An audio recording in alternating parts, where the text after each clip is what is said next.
What's up guys, Tevy here back again with another episode of Let's Play Crash Bandicoot 2 Cortex Strikes Back. We're going to continue on with the first world and doing Crash Dash this time. I believe this is going to be one of the boulder chasing levels in this game. I think, yeah, it is, just because of the perspective of how we start off this level. So this one, oh my god. I don't know why, but I always feel like so pressured whenever I'm doing these stages just because I can't see what's in front of me before it happens, and a majority of the times it's like, okay, split second thinking, like adjust what you're doing so you can avoid getting hit, getting shocked, or falling to a bottomless pit and whatnot.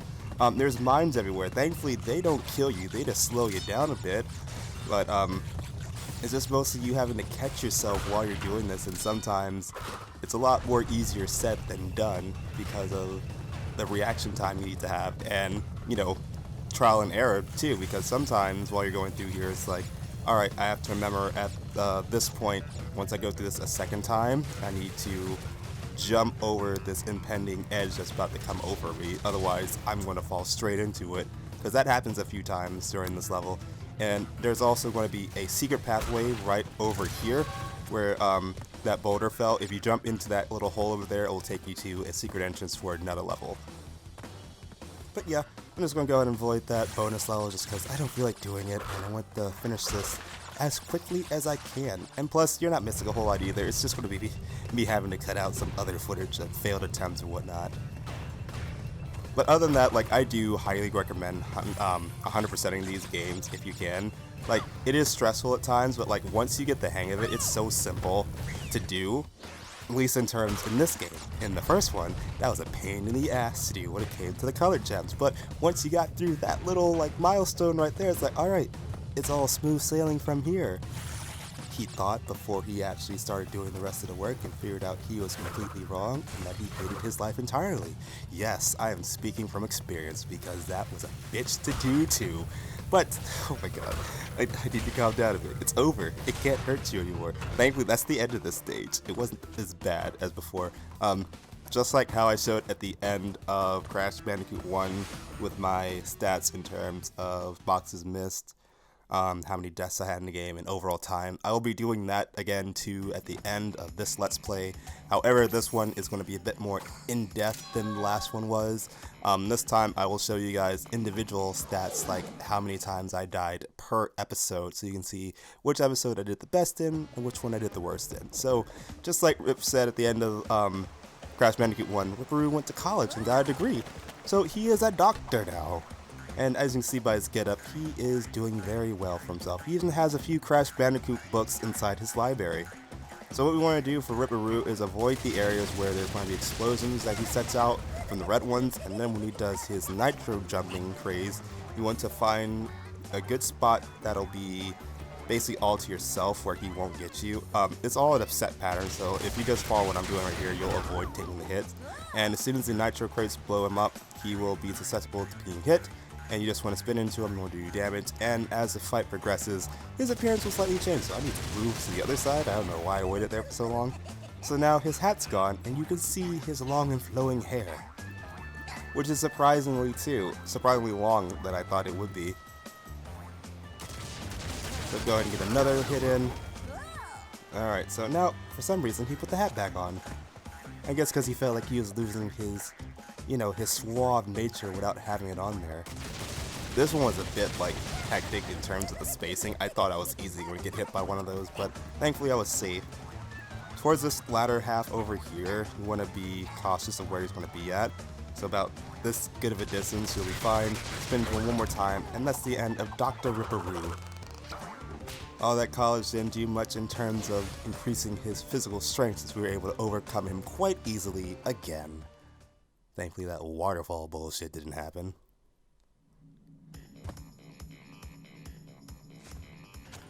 You're not going to say anything, Cortex? Really? Alright, anyway, now that we finished this room, we can press R1 to go up to get the next set of levels for us to continue with our journey. Oh, there we go.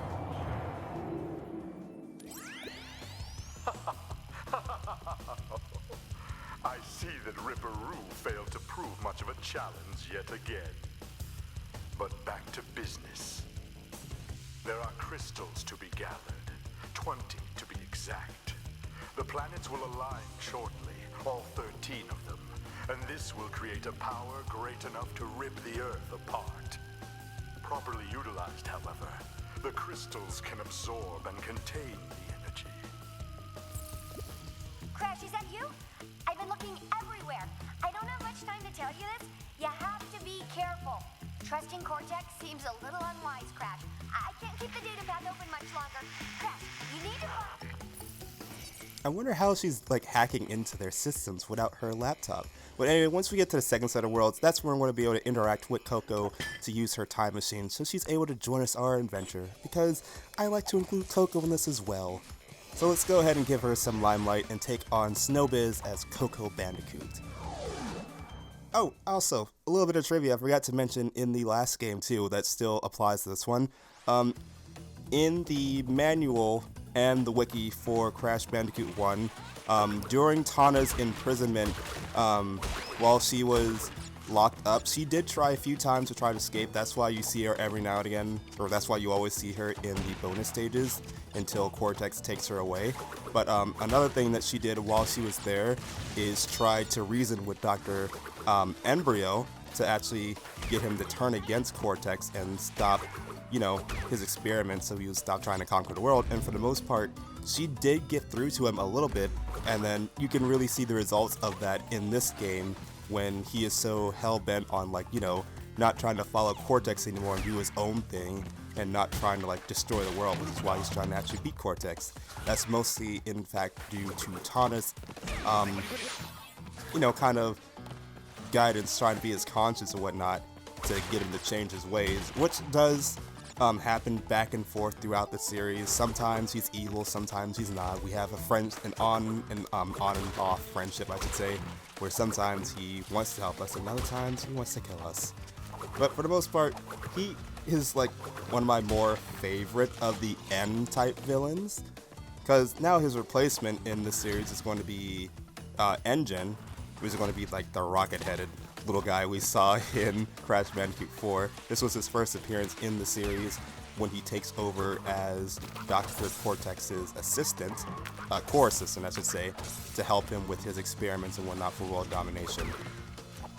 Sometimes those two get along, but for the most part you always see them like butting heads, just because, you know, they have like a type of like rivalry in terms of like who's going to get Cortex's, you know, seal of approval, which is why Embryo goes back every now and again, just because he still has that mentorship attitude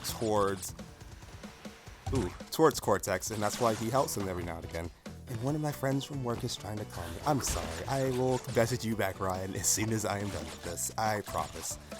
And I missed that jump entirely because I overshot it due to the ice physics of me launching forward, not having enough time to actually properly land. So I will go ahead and try this one again, just because it still happens even now. Like, I say I want to do like any percent, and then like I get so absorbed in trying to do everything, I forget myself and I start trying to go for everything, and then it's like halfway through it's like, wait a minute, I'm not supposed to be doing this. You're supposed to, you know, go through this game quickly. You don't have time for all this fancy stuff. Just get through it and be on your way. So you don't want to go too far because you don't want to fall off the edge, and you don't want to be too close, otherwise you'll get hit by the blast from the explosion.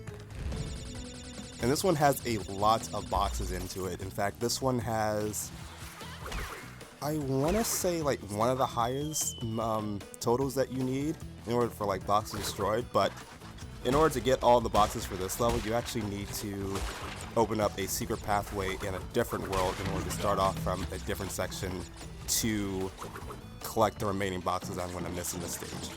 But like I said, that's for another day. We're mainly trying to collect the crystals, and then we'll worry about the gems on a later date. Because at the time of, you know, me doing the voiceover for these videos, I'm actually like 98% done with this. There's only like 2 more clear gems that I need in order to get the 100% mark to get the final ending to record for you guys. However, it's the last 2 gems that are really like daunting for me, because those particular levels where they're in, one of them it's just going to be simple for one of them at least, but it's the one before it. It's called Piston Away. The breaking all the boxes for that one is going to be a challenge. It's going to be basically on par with the clear colored gem, in the original one where you're trying to break all the crates without dying. And that's pretty much how this one's going to be set up in order for me to get a clear gem for that one. Because the way it is, you need to pretty much like get through a certain section without dying and then reach the very end of the level in order to destroy some nitro crates that are going to show up in the death route that you see early in the level. And you want to backtrack through that level from the end part all the way up to where the death route begins, and then go through the death route to go through the remaining bits of there to get those boxes. And here's another secret entrance right over here. You want to jump on these boxes in order to reach this platform on the right hand side, and that's going to be a secret warp point that will take you to the warp section at the very bottom of the hub world, so that'll lead you into like the secret areas for the other worlds that we've been to so far, and that we will be going into later on. Oh, I always hate this one because of how they have the boxes positioned, and you want to wait a little bit here, because before I would always like speed through here and forget that this one goes down, and now I'll mess up my timing a bit.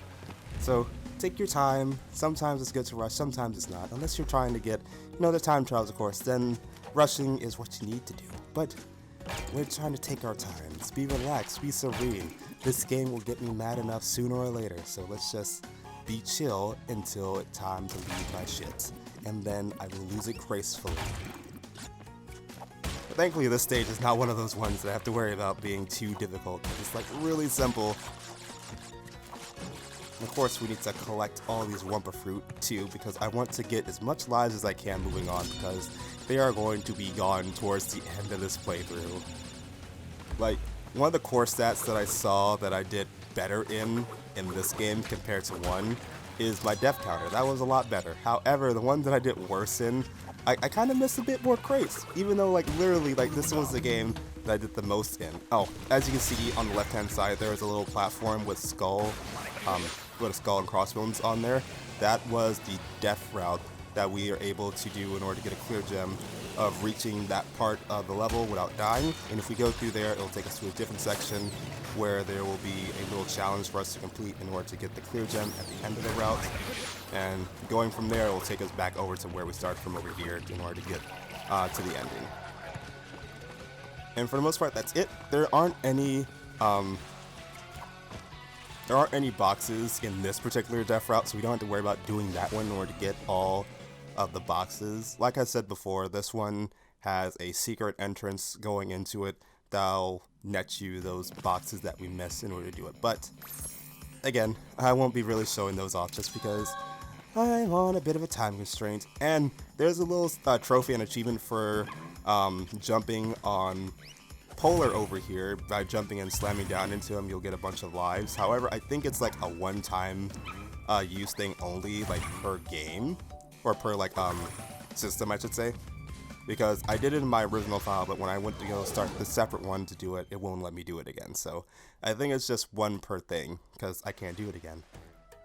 But anyway, you saw how it switched us out from Coco to Crash, so this is going to be another level where we're going to be riding on an animal, and this particular animal is Polar. He is one of Crash and Coco's 2 pets that they have. Polar for Crash, and then Coco's pet, assumably, is going to be Pura, who is a little tiger cub. But we won't be seeing him until the 3rd game. I figured out that trivia by, again, reading the wiki and whatnot, and various other media outlets in order to figure this out. Crystal for this one's pretty easy to get, it's just right there. But this one does have some tricky platforming into it as well.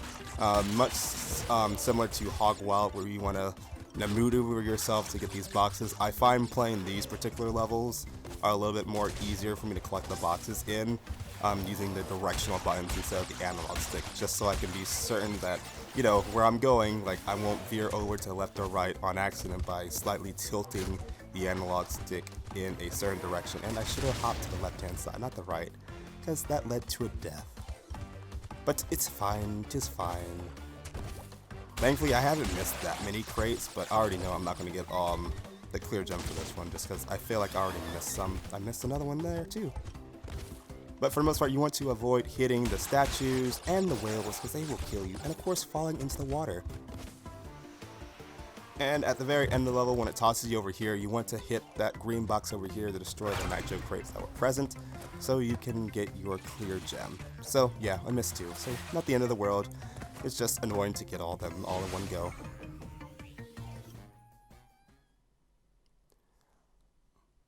So what's the next level that we do in this one? Is it Crash Course? Is that it? I can barely see it, but okay, it's going to switch us back to Coco. Crash Crush. Wait, Crash Crush. Which one's this one again?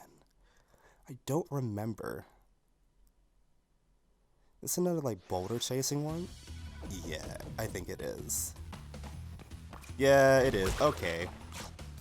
Well, that's annoying, but nothing that we can't handle. I think this one. Was it this one that gave you the most trouble? No. No. Was it? No. Okay, no. It's coming back to me now. This one was not. It's at certain parts in one that's similar to this one that gave me trouble that I had a hard time doing. It's the sliding part over here you gotta keep track for too, because you want to slide underneath those to avoid the electrical current so you don't get electrocuted. This one does have a different pathway for you to go through, so if you go through here, you want to reach the end of this one in order to get the remaining boxes on this side so you can get your clear gem. The first one, pretty simple to move through. It's always like the bottom one that I kind of mess up with sometimes, because you want to slide and then jump, because there's a gap there too, and you want to make sure that you reach into it on time to like hop over it. So that's where that is, and once you reach the platform at the very end, it will take you back to this midway point so you can continue on with the rest of the level and collect the remaining of the boxes. So we're going to keep on running through here. Like I said before, keep an eye out on your surroundings and whatnot for when you need to jump and whatnot. And like I said before, it's going to be a lot of trial and error based learning from this one too. Because sometimes you'll see them coming up ahead, while other times it's like, oh, boom, it just came out of nowhere, and you died, so you need to get used to that. In fact, like coming up to this section over here, I believe, it's like I boost 2 times, and then on the 3rd boost, it's like I need to quickly jump, and don't jump there. You want to quickly get yourself back up.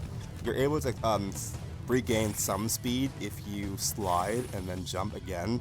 The only downfall about that, again, too, is that you can't see what you're doing, so you might, slide or jump into an enemy, over a upcoming cliff and jump straight through it, or hit one of those electric fences. You just gotta choose your battles wisely, basically, as I'm trying to word it, because you never know what's going to come out of nowhere. Of course, through this bonus stage, I really love doing like the sliding jump, because I feel like that's the easiest way for me to platform safely, because I just feel unsafe whenever I'm jumping normally while I'm trying to get over things. I always find some way to like slide and then jump so I can like reach a higher area, or to get over like a seemingly large gap that I feel like I can easily get over if I just jump, but I want to be absolutely sure that I'm going to reach over this gap, so I do it again anyway just to be certain. And right now we're not doing too bad on lives. I haven't had that many deaths. But speaking of deaths, I literally just jumped straight into that bottomless pit right there. So yeah, again, trial and error was really prevalent in the stage of like having to know where you need to go. That's where it was right there, where I would sometimes just boost straight into that bottomless pit. Over here, it gives you a lot of boost pads because it wants you to get ahead of the boulder at a certain pace, because there's going to be boxes over here that it won't crush in order for you to get your 100%, which are going to be these ones over here. But towards the end, as I said, forget it. I don't want to die and have to do that again, so let's just go ahead and continue on. But if you're trying to get all the crates, you're going to have to speed through that part a little bit faster than I did, so you can make certain that you have enough time to go over there and destroy those particular crates so you're not left in the dust. But that's going to be it for today's video, guys, so I'll see you guys in the next one. So take care, everyone.